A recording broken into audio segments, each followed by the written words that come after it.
only got a few minutes, but managed to get back on the field on Saturday night. How good did that feel? Yeah, I mean, just unbelievable feeling really to be back. It's been a bit of a frustrating process for me being injured, knock on wood, but I've managed to stay pretty healthy throughout my career, so that was probably the longest spurt I've had to deal with being injured, and just to be back out there and especially in front of our fans, it meant a lot to me for sure. Obviously, I guess the circumstances that quickened your return to the field with Michael going out are not positive, but do you see that as an opportunity for you personally, though, to kind of get back out there and play a bigger role with one less player available in the midfield? I mean, obviously what happened to Michael is devastating. You don't want to see that happen to anybody, opposing team, and definitely not your own team and your captain. Obviously, I think each one of us is trying to support the team with whatever role we can, and I think obviously with him being out, there's a gap there that needs to be filled, and hopefully, I can fill it.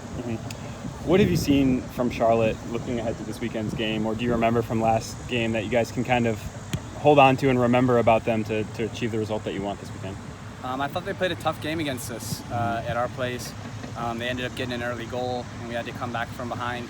They have a lot of talented players, a lot of players that have experience. So we don't expect it to be an easy game. But being at the stage of the season, I think it's a game that is winnable and that we're going to need to win. Jimmy Ockford, your longtime friend, started coming here 5 clean sheets in a row since his arrival. He's also seemed to be making fast friends. He's clearly got a chemistry going with Forrest Lasso. Yesterday he was out at the Boys and Girls Club doing a community event.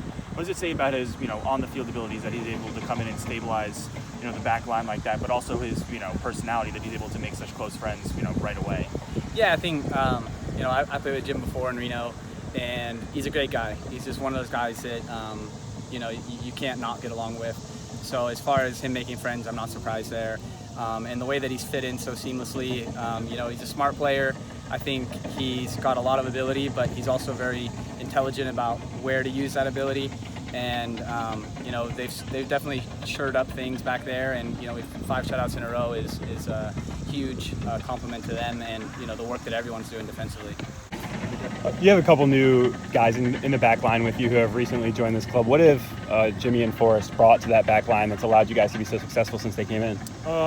Just like anybody on the team, I think they brought energy, and I think that's kind of what we needed at that time we were going through. 5 shutouts in right now, and we're hoping to keep that going. So yeah, energy, I would say. Obviously, you got your first start in a few games on Saturday. How good did it feel to get back on the field, and what did you feel you kind of provided in that one? It's always good. First, you want to be supportive to your teammates, whether you're in the lineup or not. Through the week of practice, you want to get them ready for the games, but obviously you want to play. You're on the team to enjoy the Saturday and the Wednesday game. So yeah, it was a good feeling to be back out there on the field, get the 90 under my belt, and hopefully I can keep that going. How difficult is it for you as a fullback when the opposing team is kind of bunkering like Bethlehem did on Saturday? Do you feel like you need to get more involved when that happens, or is it something where you kind of feel like you need to stick back to make sure they don't hit on the counter? How do you approach that? It's a balance. You definitely want to be aware of the counter. I think that's pretty important, especially if they have fast guys up top. Yeah, it's tough when they bunker in because you really got to find the flaws and try and find the gaps to get your opportunities. We struggled a little bit there. I think we could have been more aggressive on the wings, but it's something we talked about, and I think that moving forward, that's something we'll work on. Is it something where almost the fatigue of playing so many games kind of made it tougher to burn them on the wings a little bit, maybe? It could be. That's down to individual preference. I know there was guys, some legs were tired. And, we were at the same time trying to run at them. We were trying to keep the ball, because we didn't want to have to worry about the counters and stuff. So, What are you expecting this weekend in Charlotte? I'm expecting some individual good talent on the other side. I know they got some players that I played against in the past that are, very good technically with the ball.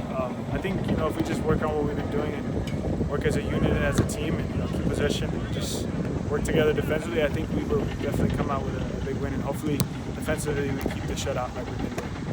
Matt Pickens is 1 clean sheet away from 100 in his career. You played with him here, played with him in Tampa Bay. What does that say about a guy like that he can sustain that level for so long in his career and kind of be approaching that milestone? Oh man, that's resilience. He's a leader on and off the field. Great player, man, great guy, and it's all deserved to him. He works hard day in and day out. One of the best pros I've played with. Careful.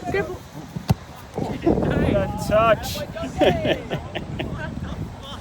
Sign him up. But yeah, kudos to him, and hopefully that we can get that shutout for him and move forward and keep him coming for as long as he keeps playing.